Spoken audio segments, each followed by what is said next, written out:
Hello friends, अस्सलाम वालेकुम, जय हिंद। मंजिल एकेडमी के इस ऑनलाइन लर्निंग प्लेटफॉर्म पे एक बार फिर से आप सभी का स्वागत है। खैर मकदम करता हूँ आप सबका। दोस्तों, आज जिस टॉपिक पर हम बात करने वाले हैं, स्पेशली जो कर्मचारी चयन आयोग ने नया सिलेबस जारी किया है 3rd ग्रेड का, उस पर हम डिटेल में डिस्कस करने वाले हैं और किस तरीके से इन्होंने कौन कौन से टॉपिक ऐड किए हैं। और आपको पता है दोस्तों, कर्मचारी चयन आयोग का जो पेपर की जो डेप्थ होती है, जो गहराई होती है, वो किसी से छुपी हुई नहीं है। बहुत अच्छा पेपर बनाते हैं और आरपीएससी से कहीं बेहतर, मतलब गहराई वाला पेपर बनाती है कर्मचारी चयन आयोग। ठीक है, इसके अंदर हम स्पेशली उर्दू लैंग्वेज का कौन सा टॉपिक होगा आपके सिलेबस में, उसको लेकर बहुत अच्छे से डिस्कस करेंगे।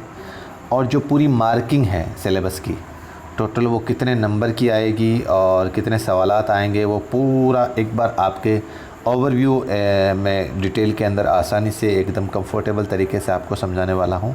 आप पूरे वीडियो में बने रहिएगा। तो चलिए शुरू करते हैं इस 3rd ग्रेड उर्दू नए सिलेबस 2022 पे डिस्कशन। दोस्तों, राजस्थान कर्मचारी चयन बोर्ड जयपुर के द्वारा ये जो नया पाठ्यक्रम जारी किया गया है, नया सिलेबस जारी किया गया है, इसके अंदर टोटल जो परीक्षा होगी वो 300 अंकों की होगी। कितने अंकों की होगी? 300 अंकों की होगी। और परीक्षा के लिए एक प्रश्न पत्र ही होगा। पूरा पेपर जो है, जिसके उर्दू है या हिंदी है या इंग्लिश है या एसएस है, वो सब एक ही पेपर दे पाएंगे। वो सिस्टम नहीं है कि आप जैसे एसएस का अलग दे दोगे और इंग्लिश का अलग दे दोगे, ऐसा सिस्टम नहीं है। इस 300 अंकों की जो परीक्षा होगी वो आपके 2.5 घंटे की परीक्षा होगी, 2 घंटे और 30 मिनट की, 2 घंटे और 30 मिनट का पेपर होगा। और इस कुल प्रश्न पत्र में 150 प्रश्न होंगे और समस्त प्रश्न जो है वो बहुवैकल्पिक होंगे। इस बात का आप थोड़ा सा ध्यान रखें। टोटल प्रश्न जो होंगे वो 120 प्रश्न होंगे, यानी कि एक प्रश्न 2 नंबर का हो गया, तो 150 × 2 बराबर 300 नंबर हो गए ना दोस्तों। 300 अंकों की ये परीक्षा होगी। और उत्तरों के मूल्यांकन में नकारात्मक अंकन भी होगा, माइनस मार्किंग भी होगी। इस बात का विशेष ख्याल रखिएगा, ज़िम्मेदारी से बोल रहा हूँ। माइनस मार्किंग भी होगी। रीट की जो पात्रता वाला पेपर था उसमें आप सबके लिए कोई माइनस मार्किंग नहीं थी, लेकिन इसमें जो है वो माइनस मार्किंग होगी। प्रत्येक गलत उत्तर के लिए उस विशिष्ट प्रश्न के विहित अंकों का 1/3 1/3 भाग, यानी कि आपके 3 सवाल अगर मान लो कि गलत होते हैं, 3 सवाल अगर आपके गलत होते हैं, तो आपके एक जो सही सवाल है उसका नंबर जो है वो माइनस कर दिया जाएगा। ठीक है, गलत उत्तर से अशुद्ध उत्तर अथवा एक से अधिक उत्तर होना है। ठीक है, तो ये तो समझ में आ गया। टोटल प्रश्न कितने होंगे अपने पास में? टोटल प्रश्न होंगे 150 और नंबर कितने होंगे? 300। इसको अच्छे से समझ लिया। अब चलो डिवाइड करते हैं अपन इन 300 नंबरों को और साथ में करते हैं प्रश्नों को, कितने प्रश्न होंगे। सबसे पहले इसके अंदर जो आपके सिलेबस दिया गया है, इसके अंदर जो पहला है पाठ्यक्रम, जिसको अपन राजस्थान भौगोलिक, ऐतिहासिक और सांस्कृतिक ज्ञान और राजस्थानी भाषा प्लस राजस्थान का भूगोल, ये टोटल दोस्तों इसके अंदर ये टॉपिक हैं, आप देख लीजिएगा। राजस्थान का भौगोलिक स्वरूप है, मानसून तंत्र है, अपवा तंत्र है, वन संपदा है, वन्य जीव, मृदाएँ, राजस्थान की प्रमुख झीलें, जनसंख्या, राजस्थान की जनजाति, धात्विक खनिज, राजस्थान के ऊर्जा संसाधन, पर्यटन और यातायात के साधन। ये जितने भी टॉपिक है ना दोस्तों, ये टोटल आपके 300 में से 80 नंबर का ये पोर्शन आएगा। 300 में से 80 नंबर का ये पोर्शन आएगा। मतलब 150 में से आपके सवाल कितने हैं? 150 में से माइनस आप 40 सवाल किसके आएंगे? 40 सवाल आएंगे इस टॉपिक से। ठीक है, तो 150 में से 40 सवाल गए, तो पीछे कितने बचते हैं? 110 सवाल और बचते हैं अभी। 40 सवाल किसके आएंगे? राजस्थान का सांस्कृतिक ज्ञान है, भाषा है और ऐतिहासिक और भूगोल है। ये चीज़ें दोस्तों आपके कितने नंबर की आएगी? 80 नंबर की आएगी। और सवाल कितने आएंगे इसके? 40 सवाल आएंगे। इसको समझ लिया। चलिए दोस्तों आगे बढ़ते हैं। राजस्थान का इतिहास भी इसमें शामिल है, राजस्थान की भाषा भी इसमें शामिल है। फिर बढ़ते हैं अपन दोस्तों, राजस्थान का सामान्य ज्ञान, शैक्षिक परिदृश्य, निःशुल्क एवं अनिवार्य बाल शिक्षा का अधिकार अधिनियम और सामाजिक और सामयिक विषय, यानी कि राजस्थान का सामान्य ज्ञान। ठीक है, ये दोस्तों कितने अंकों का आएगा? 50 अंकों का आएगा आपके। 50 अंकों का मतलब 25 सवाल इसके आएंगे। 25 सवाल किसके आएंगे? राजस्थान के सामान्य ज्ञान का। तो 40 सवाल आपके हो गए राजस्थान भूगोल के और 25 सवाल हो गए आपके राजस्थान का सामान्य ज्ञान। तो 65 सवाल हो गए दोस्तों, है ना, 65 सवाल हो गए ना। और टोटल नंबर हो गए आपके 80 और प्लस ये 50, 130 नंबर के सवाल इन दो पोर्शन से उठाएंगे 300 में से। चलिए आगे बढ़ते हैं। शैक्षिक परिदृश्य, आरटी, ये सामयिक विषय, ये सारे इसके आगे। फिर आता है दोस्तों आपके मोस्ट इम्पोर्टेंट आपका सब्जेक्ट। आपका सब्जेक्ट कितने नंबर का आएगा? 120 नंबर का आएगा। 120 नंबर में यानी कि आपके 60 सवाल आएंगे। सब्जेक्ट के कितने सवाल आएंगे? सब्जेक्ट के, क्योंकि अभी देखो दोस्तों सब्जेक्ट के अंदर भी आपके ग्रामेटिकल पोर्शन और साहित्य पोर्शन दोनों शामिल इंक्लूड किए हुए हैं।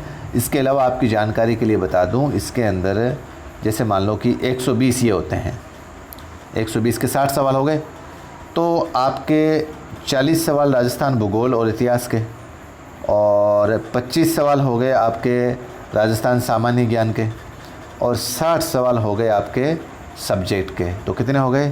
5, 2, 6, 4, 10 और 2, 12, 125 सवाल की यात्रा हम कर चुके हैं यहाँ तक।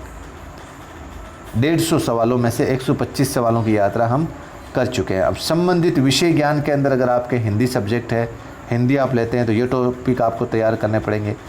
इंग्लिश अगर आप लेते हैं तो ये टॉपिक आपको तैयार करने पड़ेंगे। और संस्कृत लेते हैं तो ये टॉपिक तैयार करना पड़ेगा। सिंधी लेते हैं, पंजाबी लेते हैं तो ये सारे टॉपिक आपको तैयार करने पड़ेंगे। अब हम बात करते हैं दोस्तों उर्दू अदब की।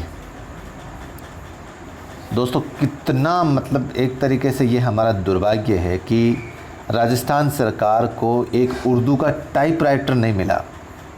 इससे बड़ा दुख और क्या हो सकता है दोस्तों? राजस्थान सरकार को उर्दू का पेपर टाइप करने के लिए एक टाइपराइटर नहीं मिला और मजबूरी ये हो गई कि उर्दू का जो पेपर है वो हाथ से लिखकर इन्होंने दिया है। कितनी गंभीर बात है ये दोस्तों हम सब के लिए। खैर चलिए, तो मैं बता देता हूँ सब्जेक्ट का रोल जो है दोस्तों बहुत इम्पोर्टेंट है यहाँ पर। और सब्जेक्ट के अंदर क्या क्या टॉपिक हैं? उर्दू अदब की तारीख़ से मुतालिक सवालात, जदीद और कदीम। जदीद और कदीम उर्दू अदब की शेरी इसनाफ़ की तारीफ़, जिसमें कौन कौन सी है? गज़ल, नज़्म, मरसिया और मसनवी, रुबाई, गीत और दोहे। उर्दू अदब की तारीख़ को लेकर जितने भी हमने कॉन्सेप्ट पढ़े हैं, स्पेशली जिसने पात्रता वाला कोर्स लिया था उसमें तो मैंने जो कंटेंट पढ़ाया था स्पेशली उसमें ये टॉपिक भी लगता था। लेकिन जब जब सेकंड पेपर की बात करेंगे तो इसको बहुत गहराई से पढ़ना पड़ेगा दोस्तों इसको, ठीक है ना, क्योंकि कर्मचारी चयन आयोग की जो पेपर का जो लेवल है बहुत डेप्थ वाला होता है। आप सभी जानते हैं, अगर नहीं जानते हैं तो जो जीके वाले पेपर वो बनाती है कर्मचारी चयन आयोग, वो पेपर आप उठा के देख लीजिएगा। आरपीसी से ज़्यादा तगड़ा पेपर बनाता है कर्मचारी चयन आयोग। तो इतिहास को लेकर, उर्दू अदब की तारीख़ को लेकर जो सवाल बनेंगे, एक तो ये पोर्शन आपके शामिल है। अब उर्दू अदब की तारीख़ से मुतालिक सवालात, मतलब इसके अंदर उर्दू का इतिहास क्या रहा, उर्दू कैसे वजूद में आई, भाई किसका शासनकाल था, जब कौन सी लैंग्वेज में धीरे धीरे ये मतलब आपके विकास करते हुए वजूद में आई थी, ये सारी चीज़ें। और इसके वजूद में लाने के लिए कौन कौन से विद्वान थे, इनके क्या क्या कथन थे, ये सारी चीज़ें हम इसमें पढ़ने वाले हैं। फिर इसमें जो जदीद और आपके कदीम सिनफ़ें हैं उर्दू अदब की, स्पेशली गज़ल, नज़म, मरसिया, मसनवी, रुबाई, गीत, दोहे वगैरह, इनको भी बहुत अच्छे से हमें पढ़ना पड़ेगा, बहुत अच्छे से। हमें सिर्फ इनका कॉन्सेप्ट नहीं समझना है, हमें इनका गज़ल का स्पेशली, जैसे मान लो कि गज़ल का कॉन्सेप्ट समझ लिया, गज़ल की तारीफ़ पढ़ ली और गज़ल के अज्ज़ाए तरकीबी पढ़ ली, बस बहुत है, इतना नहीं है। इसको और हमें अच्छे से समझना पड़ेगा। इसकी पूरी हैयत, इसकी बनावट वो भी समझनी पड़ेगी। और कौन कौन से स्पेशली उर्दू के गज़ल निगार हैं, नज़म निगार है, मरसिया निगार है, वो भी आपके माइंड में रहना बहुत ज़रूरी है इस सिनफ़ को पढ़ने के लिए, ठीक है दोस्तों। चलिए अगला टॉपिक आता है आपके उर्दू अदब की नसरी इसनाफ़ की तारीफ़। भाई ये तो हो गया नज़म वाला पोर्शन, यानी कि आपके प्रोज़ वाला, इंग्लिश में बोलते हैं इसको प्रोज़ और हिंदी में बोलते हैं गद वाला, गद्यांश। और इसको बोलते हैं इंग्लिश के अंदर पोइम, इसको पोइम बोलते हैं, पहले वाली पोर्शन को पोइम, और इसको बोलते हैं पद्यांश। और इसमें यहाँ पर बोलते हैं प्रोज़ और हिंदी में बोलते हैं गद्यांश। ठीक है, इस बात का थोड़ा ख्याल रखें आप। तो उर्दू अदब की जो नसरी इसनाफ़ है, इसमें कौन कौन सी हमें तैयार करनी पड़ेगी? कहानी, इंशाइया, ड्रामा, मकालमा, अफसाना, नावल, मज़मून नवीसी, ख़ुतूत निगारी और मुसन्निफ़ की सवान हयात और तर्ज़ तहरीर। भाई ये तो चलो ठीक है, ये तो हो गई आपके। पहले इस पर डिस्कस कर लेते हैं अपन। नसरी जो इसनाफ़ है इनको भी बहुत अच्छे से हमें पढ़ना पड़ेगा। स्पेशली हमें इसमें इन्होंने छोड़ा क्या है, सिर्फ ओनली फॉर अगर देखा जाए तो आपके इसमें उन्होंने सवाने निगारी और आपके खाका निगारी। ठीक है, ये दो चीज़ छोड़िए। एक दास्तान तो दोस्तों इसलिए छोड़नी पड़ी कि दास्तान जो है वो बहुत पूरा प्राचीन, बहुत कदीम सिनफ थी, और जब लोगों के पास पहले समय था, फ्री बैठे रहते थे, तब उसका कोई रोल था। अभी फ़िलहाल इतना बिज़ी शेड्यूल है हर इंसान का, तो इसका रोल ख़त्म हो गया धीरे धीरे, तो एग्ज़ामिनर ने भी उसको छोड़ दिया है।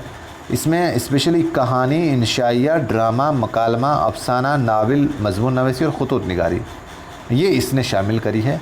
इनको हमें बहुत अच्छे से समझना पड़ेगा। अब मोस्ट इम्पॉर्टेंट पार्ट आता है मुसन्निफ़ की सवान हयात और तर्ज़ तहरीर। मुसन्निफ़ की सवान हयात और तर्ज़ तहरीर। अब कौन कौन से मुसन्निफ़ों की हमें सवान हयात यानी कि बायोग्राफ़ी या जीवनी पढ़नी पड़ेगी, और तर्ज़ तहरीर का मतलब होता है उनकी जो लेखन शैली है, उन्होंने क्या लिखा, कैसे लिखा, क्या समाज के अंदर उनका रोल था, वो सब हमें इसको अच्छे से स्टडी करना पड़ेगा। अब इसमें किस किस का हमें डेटा तैयार करना पड़ेगा? मीर बाकर अली, मुंशी प्रेमचंद, ख्वाजा हसन निज़ामी, डॉक्टर ज़ाकिर हुसैन, अल्ताफ़ हुसैन हाली, डिप्टी नज़ीर अहमद, कन्हैया लाल कपूर, सैयद एहतशाम हुसैन और आपके रतन सिंह और हबीब तनवीर। बहुत इम्पोर्टेंट नाम है दोस्तों। स्पेशली ये टॉपिक सेकंड ग्रेड के अंदर ज़्यादातर जो पुराना सिलेबस था उसके अंदर इन ज़्यादातर सवान हयात उसको शामिल कर लिया गया था। नए वाले सिलेबस में इसमें से आधे ज़रूर शामिल है, बाकी नहीं है इसमें से शामिल, तो इस बात का भी आप थोड़ा सा ख्याल रखिएगा। अब इनको कहाँ से तैयार करना? बच्चे सवाल पूछते हैं कि सर इनको कहाँ से तैयार करें। तो स्पेशली देखो, अगर आप मंजिल के स्टूडेंट हैं तो आपको ढूंढने की ये विश्वास दिलाता हूँ कि इनका कंटेंट डेटा कहीं पे भी भटकने की, ख़रीदने की, ढूंढने की ज़रूरत नहीं है।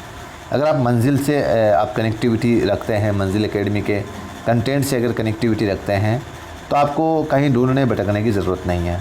ठीक है, बाकी अब देखो अलग अलग मैटर आपको मिल ही जाएगा, स्पेशली आपके 6 से 12 तक, क्योंकि देखो कर्मचारी चयन आयोग जो है आरपीसी की तरह आरबीसी को भी फॉलो करता है, आरबीसी को भी फॉलो करता है वो, और एनसीईआरटी को भी फॉलो करता है, एनसीईआरटी को फॉलो करता है, आरबीसी को भी फॉलो करता है।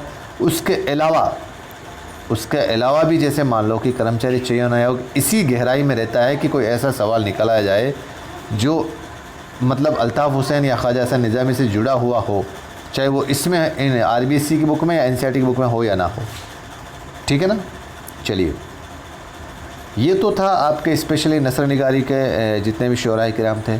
अब और शोराए जो पोइम वाले पोर्शन जिसको बोलते हैं अपन, शोरा की सवान हयात और तर्ज तहरीर की तफसीली मालूमात, इसके अंदर कौन कौन से हैं?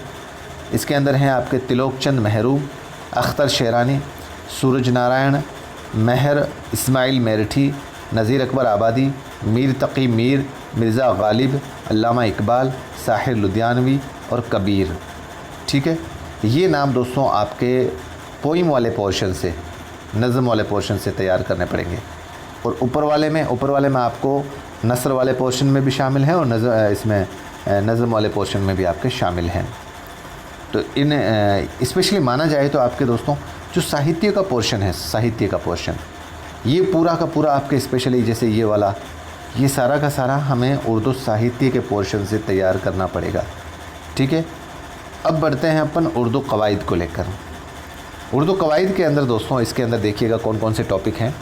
उर्दू कवायद के अंदर स्पेशली जिसके उर्दू लैंग्वेज अभी पात्रता पेपर में थी, वो लगभग टॉपिक इसमें आपके शामिल हैं पात्रता पेपर में, जैसे हुरूफ और उसके अक़साम, इस्म, ज़मीर, फ़ैल, सिफ़्त, रमूज़ औक़ाफ़, अक़साम सनाए बदाए और इल्म बयान। अक़साम सनाए बदाए इल्म बयान में कौन कौन से तैयार करने पड़ेंगे हमें? तशबिया और इस्तिआरा, दो ही तैयार करने पड़ेंगे। ठीक है, अब इसमें पर्टिकुलर नाम तो दो का ही दिया यार दोस्तों, लेकिन इसने अक़साम सनाए बदाए नाम डाल दिया, इल्म बयान। इसमें और भी आपके सिनातें आती है, लेकिन नाम इसमें सिर्फ 2 ही दिया। अब देखो कर्मचारी चयन आयोग ये कहकर बरी कर सकता है कि भाई मैंने तो ये नाम डाल दिया था, कल को हम जाएंगे सर ये तो आपके सिलेबस में 2 ही थे, तीसरा आपने कहाँ से पूछ लिया, तो हमें उनको तैयार तो एक बार करना पड़ेगा, दूसरी जितने भी सिनाते हैं लगभग। फिर आता है मुहावरा और कहावत, वाहिद जमा, मुत्तज़ाद, मुज़क्कर मुअन्नस, मुतरादिफ और साबिक़ा लाहिका। ठीक है, ये तो है आपके ग्रामेटिकल पोर्शन, समझ में आ गया। तो ग्रामेटिकल पोर्शन के अंदर स्पेशली देखा जाए तो एक तो जुमले वाला जो पात्रता पेपर के अंदर जिस टॉपिक ने धूम मचाई थी और जिस टॉपिक से सबसे ज़्यादा सवाल पूछे गए थे, स्पेशली जुमले वाला, वो टॉपिक आपके इसमें से हटा दिया है। इसमें रोल निभाएगा एक तो हुर्फ और उसके अक़साम, ठीक है। बाकी इस्म, ज़मीर, फ़ेल, सिफ़त ये तो उठाएंगे। और ज़्यादातर इसमें देखो दोस्तों इमला वाला सवाल मुझे लगता है कि बना भी सकता है, नहीं भी बना सकता है, क्योंकि ग्रामेटिकल पोर्शन में और इमला वाला और एक अल्फाज माने वाला, ये एग्ज़ामिनर पे डिपेंड है कि वो ले सकता है सवाल, ग्रामेटिकल पोर्शन का पार्ट होता है वो, ठीक है। चलिए, तो सब्जेक्ट का रोल दोस्तों क्या था आपके, सब्जेक्ट का रोल था आपके 120 नंबर, यानी कि 60 सवाल, ठीक है। इस बात का आप भूलना मत, अभी हम इसको पूरा देखेंगे। अभी हमारे सब्जेक्ट का पार्ट ख़त्म नहीं हुआ है, अभी और आएंगे सवाल उसके, शिक्षण विधियाँ उर्दू वाले, ये देखिएगा यहाँ पर, ये भी उसी में से, ये दोस्तों जो 60 सवाल है ना आएंगे ना, उसी में से ही आएगा ये पार्ट, ये अलग से सवाल नहीं आएंगे, ये उसी 60 सवाल के अंदर ये मैटर, ये टॉपिक इंक्लूड है। पेडागोजी पोर्शन के अंदर दोस्तों देखा जाए तो तदरीसी तरीक़ाकार, अब इसके अंदर कौन कौन से तैयार करने पड़ेंगे आपको तरीके, बयानिया तरीका, तरीक़ा तफ़वीज़ और उर्दू तदरीस के लिए मनसूबाबंदी और मसले का तरीका, इस्तखराजी तरीका और इस्तक़राई तरीका और तहक़ीक़ी तरीका, ये सारे के सारे दोस्तों आपके सेकंड ग्रेड में भी मैंने अच्छे से तैयार करवा रखे हैं, और जो पात्रता का पेपर हुआ था उसमें भी मैंने बहुत अच्छे से इनको तैयार करवा रखा था। लगभग ये बच्चे जो हैं वो आराम से कवर कर लेंगे इनमें से। जो यूट्यूब पे करवा रखा था वो बच्चे, मैं बोल रहा हूँ कि ज़िम्मेदारी से बोल रहा हूँ कि वो अब यूट्यूब वाले कंटेंट से इन टॉपिक पे मतलब मानता हूँ कि कर्मचारी चयन आयोग का पेपर है वो इतना ज़्यादा कवर नहीं कर पाएंगे सिर्फ यूट्यूब वाले कंटेंट से। जिन्होंने पात्रता का कोर्स लिया था वो मैं ज़रूर विश्वास दिला सकता हूँ कि वो बिल्कुल इजीली कवर कर जाएंगे इन तरीक़ों को, क्योंकि उसके अंदर स्पेशली देखा जाए तो मसले का तरीका नहीं था, और बाकी इस्तखराज इस्तक़राई तरीका, बयानिया तरीका, तरीक़ा तफ़वीज़, ये तरीके मैंने करवा रखे थे, मनसूबाबंदी कर ली थी हमने बहुत अच्छे से, ठीक है। अगला टॉपिक है तदरीसी ज़बान की मुश्किलात, ये भी पात्रता पेपर का टॉपिक था, इसको भी हमने किया था। जदीद तदरीसी तरीके में मारूज़ी और मुसलसल जाँच और अंदाज़ा कदर, जदीद तदरीसी तरीके भी हमें अच्छे से तैयार करने पड़ेंगे। मारूज़ी और मुसलसल जाँच, अंदाज़ा कदर जिसको मूल्यांकन बोलते हैं, इस टॉपिक को भी बहुत अच्छे से डिटेल के अंदर हमने जो पात्रता का पेपर हुआ था उसके अंदर डिस्कस किया था। अगला टॉपिक है उर्दू इमला और रस्मुल ख़त, बहुत अच्छा टॉपिक था दोस्तों, निश्चित रूप से इसमें से सवाल आया, हर बार देगा एग्ज़ामिनर ने, पात्रता में दिया था, इस बार भी देगा। और उर्दू ज़बान की तदरीस और लिसानियात, ये बहुत अच्छा टॉपिक था दोस्तों। और मुसव्वतें और मुसम्मतें, ये भी बहुत अच्छा टॉपिक है, फेवरेट टॉपिक है एग्ज़ामिनर का, पात्रता में रहा है तो कहीं ना कहीं वो इसका भी फेवरेट ही रहेगा। ये था आपके स्पेशली आपके शिक्षण विधियों को लेकर टॉपिक। तो हम कहाँ पहुँचे थे दोस्तों, हम पहुँचे थे कि सब्जेक्ट के कितने सवाल आएंगे, 60 सवाल आएंगे, सवाल कितने, मार्किंग कितनी होगी, 120 नंबर की होगी। चलिए आगे बढ़ते हैं। फिर आता है आपके शैक्षिक मनोविज्ञान। शैक्षिक मनोविज्ञान में जो आपके साइकोलॉजी आएगी वो कितने सवाल की आएगी, नंबर तो हैं 20 और सवाल कितने आएंगे, 10। सवाल कितने आएंगे, 10। अच्छे से समझ में आ गया। साइकोलॉजी के बिल्कुल हूबहू वही टॉपिक हैं जो आपके पात्रता में थे, पूरे के पूरे टॉपिक आप देख लीजिएगा। फिर आता है सूचना तकनीकी यानी कि ICT, ये कितने सवाल आएंगे, 5 सवाल आएंगे और मार्किंग कितनी होगी, 10 अंकों की। अब आप ध्यान से समझ लीजिएगा, ये तो आपके हुआ सिलेबस कंप्लीट, ठीक है। अब हम समझते हैं इसको अच्छे से बारीकी से। देखो टोटल सवाल कितने आने हैं, 150 और इंटू 2 बराबर कितने हो गए आपके, 300 नंबर की मार्किंग होनी है। 300 नंबर की मार्किंग होनी है ना। तो हम बढ़ते हैं दोस्तों, सबसे पहले राजस्थान का इतिहास और भूगोल। सवाल कितने आएंगे, 40, ठीक है, सॉरी एक मिनट सही लिखता हूँ मैं, सवाल कितने आएंगे आपके 40 पहले पोर्शन में, और मार्किंग आप समझते हैं 40 × 2 बराबर हो गए आपके 80। ठीक है, और फिर चलते हैं अपन राजस्थान का सामान्य ज्ञान। सामान्य ज्ञान के अंदर सवाल आएंगे 25 × 2 बराबर 50। ठीक है, और फिर बढ़ते हैं अपन सब्जेक्ट के अंदर। सब्जेक्ट के अंदर सवाल आएंगे आपके 60 और × 2, 60 × 2 बराबर 120। ठीक है, फिर बढ़ते हैं अपन साइकोलॉजी। साइकोलॉजी के अंदर सवाल आएंगे आपके 10, मार्किंग कितनी आएगी 20। फिर बढ़ते हैं अपन आईसीटी। आईसीटी के अंदर सवाल कितने आएंगे 5, मार्किंग कितनी हो गई 10। एक बार जोड़िएगा, आपके ये आ गया 0, 8, 5, 13, 14, 15, 16, 17, 18, मतलब एक कौन सा रह गया, 1 मिनट बताता हूँ मैं।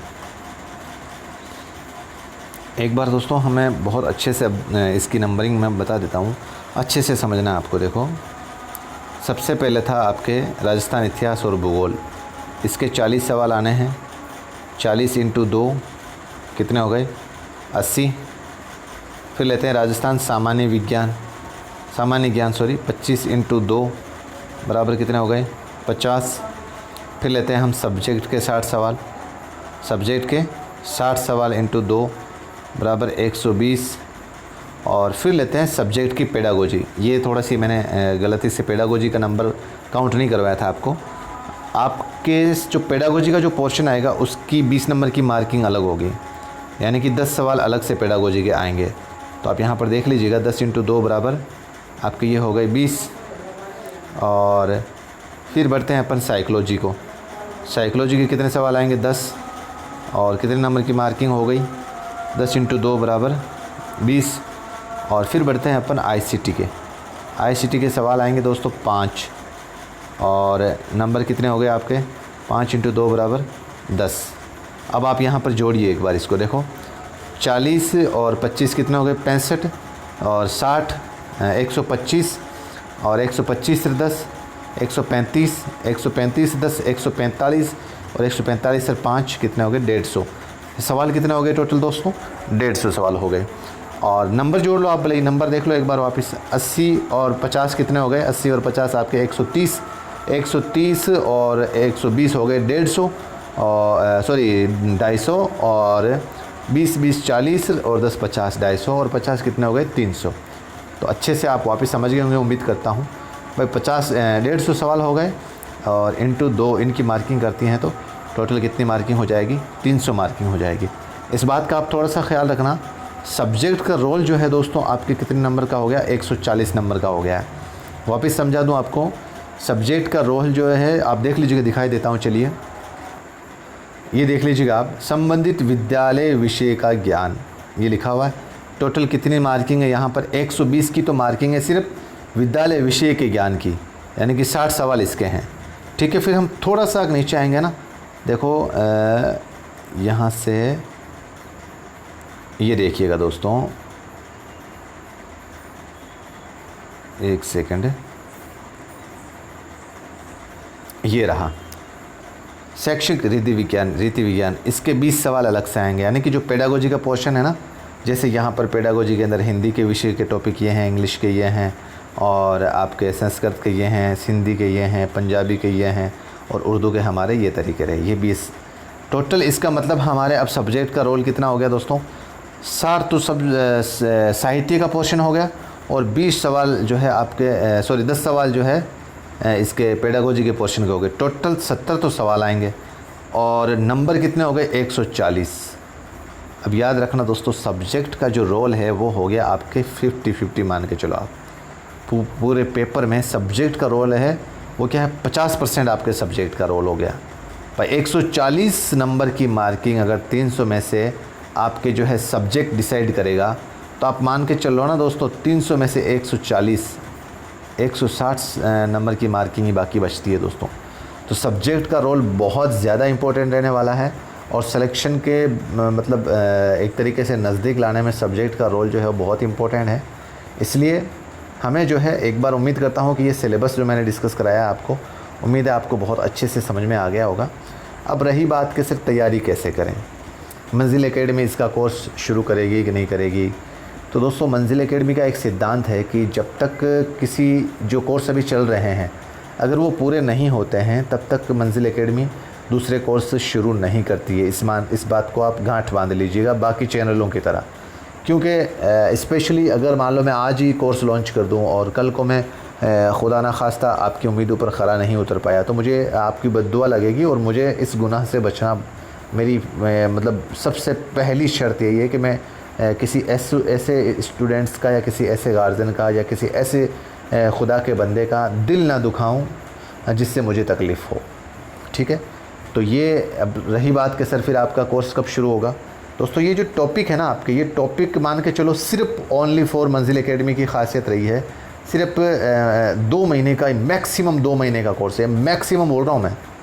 बाकी ये कोर्स जो ये टॉपिक करवाया ना ये फ़िक्स अगर आपके जिसने पात्रता पेपर में मंजिल एकेडमी का कोर्स ले रखा है ना उसके तो ये सिर्फ 1 महीने का कोर्स ही है। जितने भी टॉपिक हैं ये सिर्फ 1 महीने का कोर्स है बोलो। लेकिन जिसने मंजिल एकेडमी के पात्रता का कोर्स नहीं ख़रीदा उसके लिए मैं मैक्सिमम बोल रहा हूँ दोस्तों 2 महीने का ये कोर्स है। अब शुरू कब किया जाएगा? अब दोस्तों अभी तक ये मान के चलिए कि आपके 31 अगस्त तक तो किसी भी हालत में शुरू नहीं होगा। क्यों नहीं होगा? क्योंकि अभी सेकंड ग्रेड का जो कोर्स है वो रनिंग में है और 31 अगस्त तक इंशाल्लाह सेकंड ग्रेड का जो कोर्स है वो 90% कवर हो जाएगा, ये मान के चलिए। ठीक है दोस्तों, बिल्कुल निश्चिंत रहिए आप। रीट का जो दूसरा मेन पेपर है उसका कोर्स बनेगा और ऐतिहासिक बनेगा। जो रीट की पात्रता का पेपर जो रिजल्ट मंजिल एकेडमी ने दिया है उसी आपकी उम्मीदों पर ऐतिहासिक बैच बनेगा। मेन पेपर का ऐतिहासिक कोर्स शुरू करेगा मंजिल एकेडमी के अंदर शुरू किया जाएगा। आप इस बात को अच्छे से एक्सेप्ट कीजिएगा और भरोसा कीजिएगा, इतना मैं आपको विश्वास दिलाता हूँ। लेकिन आपको जैसे आप कल को ये, क्योंकि मुझे लगातार मैसेजेस आ रहे हैं सर कोर्स लॉन्च करो, कोर्स लॉन्च करो, कोर्स लॉन्च करो, मैं आज ही कोर्स लॉन्च कर दूँ, 15 दिन आपको ऐसे निठल्ले बिठा रखूँ, मुझे एक बात बताइए, फिर कहीं ना कहीं आपके मन में ये सवाल खड़े हो जाएंगे कि सर आपने तो कोर्स लॉन्च कर दिया और आप डेली मुझे मैसेजेस भेजेंगे, तो आपका जो एक मोरल है वो डाउन हो जाएगा। और मेरी फितरत नहीं है, क्योंकि मैं एक एनर्जेटिक तरीके से कोर्स करवाता हूँ, एनर्जेटिक तरीके से आपको आपकी मंजिल तक पहुँचाने के लिए मेहनत करता हूँ। इस बात का आप भरोसा रखिए, इंशाल्लाह बिल्कुल कोर्स लॉन्च होगा, लेकिन 1 सितंबर के बाद में ही लॉन्च होगा। ठीक है, आप ऐसे ही मंजिल एकेडमी को प्यार देते रहें, दुआएं देते रहें, इंशाल्लाह सबसे बढ़िया होगा, सबसे बेस्ट होगा राजस्थान के अंदर। तो ये मान के चलिए कर्मचारी चयन आयोग की खोपड़ी में बहुत तगड़ा छेद करेगी मंजिल एकेडमी करेगी। जिसको यकीन नहीं था वो रीट की पात्रता पेपर के जो सवालात हैं उर्दू के, वो आराम से उठा के देख ले, हूबहू जिसने कोर्स ले रखा पात्रता वाला। यार इल्म बलागत वाला पोर्शन आपको कैसे यकीन दिलाऊँ मैं। इल्म बलागत जो स्टूडेंट्स के लिए सबसे मुश्किल पार्ट होता है, इल्म बलागत वाला की जो सिनातें होती है ना, तलमी, मुबालगा, हुस्न तालील, इस्तिआरा, तशबिया, वो कंटेंट जो है मंजिल एकेडमी के जब हमने हैंड रिटन नोट से मैंने जब वो टॉपिक कराए थे, हूबहू मेरे हाथ की सिनात जो है एग्ज़ामिनर ने उठा ली, हाथ से लिखा हुआ शेर जो है एग्ज़ामिनर ने उठा लिया। इससे और ज़्यादा क्या भरोसा दे सकती है आपको मंजिल एकेडमी। इसलिए याद रखना दोस्तों, मैं नहीं चाहता कि और मैं ये आपको कभी फोर्स नहीं करूँगा कि आप मेरा इंतज़ार करें या ना करें, आप गाइड ख़रीदें या ना करें, आप बिल्कुल स्वतंत्र हैं। अगर आपको मंजिल एकेडमी पर यकीन है, भरोसा है, तो आपको सब्र करना पड़ेगा। और इन्नल्लाह माअस साबिरीन, मैं इस खुदा के इस कलाम की इस आयत पे बहुत ज़्यादा भरोसा करता हूँ और बहुत बेहतर करता हूँ इंशाअल्लाह। ठीक है, चलिए फिर दीजिए इजाज़त। कोई भी आपका कोर्स को लेकर कोई सवाल हो, कोई सिलेबस को लेकर कोई सवाल हो, तो मुझे आप मेहरबानी करके 9462 और वापस लिख देता हूँ आपके, देखिएगा 9462 2101, इस पे व्हाट्सअप करें दोस्तों। व्हाट्सअप पे कॉल करना, व्हाट्सअप पे मैसेज करना है। और कुछ रीज़न था रिप्लाई नहीं देने का, बच्चे बोल रहे हैं सर आप इस पे रिप्लाई नहीं देते हो। अभी आपको पता है पिछले 5-6 दिन से एक मेरे यहाँ पे किसी बच्ची का कोई हत्या वगैरह हो गई थी, तो उसके लिए लड़ाई लड़ रहे हैं हम, तो बिज़ी हो गया था। ज़रूर इंशाल्लाह जैसे समय मिलता है मैं सबको रिप्लाई देता हूँ इंशाल्लाह, ऐसी कोई दिक्कत नहीं है। ठीक है, आप बाकी तब तक आप ऐसे निठल्ले मत बैठा करो कि बस वो कोर्स लॉन्च करेंगे तभी हम पढ़ाई करेंगे। यार ये कोर्स तो जो है 50% आपका सब्जेक्ट का चलो मैं तैयारी करवा दूंगा, बाकी 50 यानी कि 60% जो है 55% जो है आपके जीके वाला पोर्शन पढ़ा है ना, आप इसको तब तक तैयार करते रहो, जीके को पढ़ते रहो। आप आराम से आपका जो मेन सब्जेक्ट है उसको पढ़ते रहो जीके वाले का, बाकी मेन सब्जेक्ट उर्दू वाला मैं करवा दूंगा। इसके लिए तो आपको चिंता करनी नहीं है। उर्दू के जो 50% सिलेबस है वो आप मेरे हवाले छोड़िए, मैं करवाऊँगा इंशाल्लाह इसको, और बहुत बेहतर करवाने वाला हूँ। ठीक है दोस्तों, चलिए दीजिए इजाज़त, मिलते हैं फिर से नई वीडियो के साथ। खुदा हाफिज़, जय हिंद।